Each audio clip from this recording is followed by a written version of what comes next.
भारत का chicken snack काट देंगे, ये बात बांग्लादेश से बहुत ही कैजुअली निकल कर आ रही है।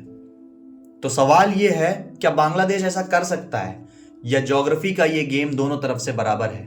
इंडिया का सिलीगुड़ी कॉरिडोर, जो इंडिया का चिकन स्नैक नाम से भी जाना जाता है, वो सिर्फ 20 से 22 किलोमीटर चौड़ा है।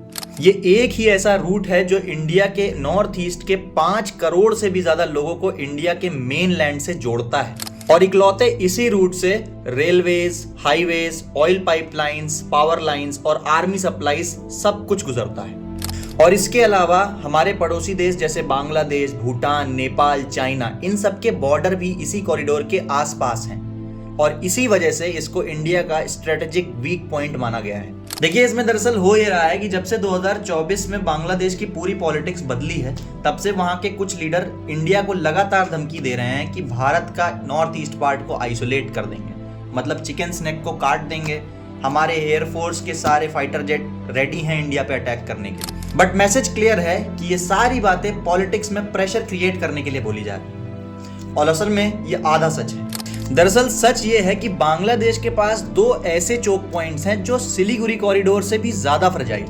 तो पहला है बांग्लादेश के नदन पार्ट का रंगपुर कॉरिडोर, जो सिर्फ 10 से 15 किलोमीटर ही चौड़ा है, और उससे भी ज्यादा इंडिया ने इसको 3 तरफ से घेर कर रखा है। और इसी को बांग्लादेश का फूड बास्केट भी कहते हैं। दरअसल अगर यहां से कनेक्टिविटी टूटी तो पूरे बांग्लादेश की फूड सप्लाई, इकोनॉमी, सब कुछ हिट हो जाएगा। और दूसरा है चित्तगांव फेनी कॉरिडोर। ये पहले वाले से भी बड़ा चोक पॉइंट है, क्योंकि इसके विड्थ सिर्फ 300 से 500 मीटर ही है, और बांग्लादेश की 80% इंटरनेशनल ट्रेड यहीं से होकर के गुजरती है।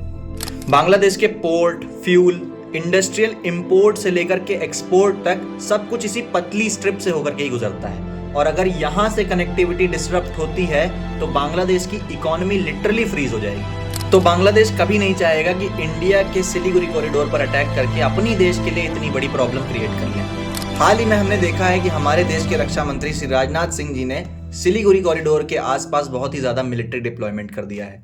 देखिए, ये मिलिट्री डिप्लॉयमेंट सिलीगुड़ी कॉरिडोर को कभी भी वल्नरेबल नहीं बना रहा है, ये उस जगह को और भी ज्यादा स्ट्रॉन्ग कर रहा है। और ये बांग्लादेश को बहुत ही बड़ा मैसेज जा रहा है कि हम हर परिस्थिति में तैयार हैं। तो आप सभी कमेंट में बताइए, क्या जियोपॉलिटिक्स में सिर्फ पावर मैटर करती है या ज्योग्राफी का भी बहुत बड़ा रोल होता है?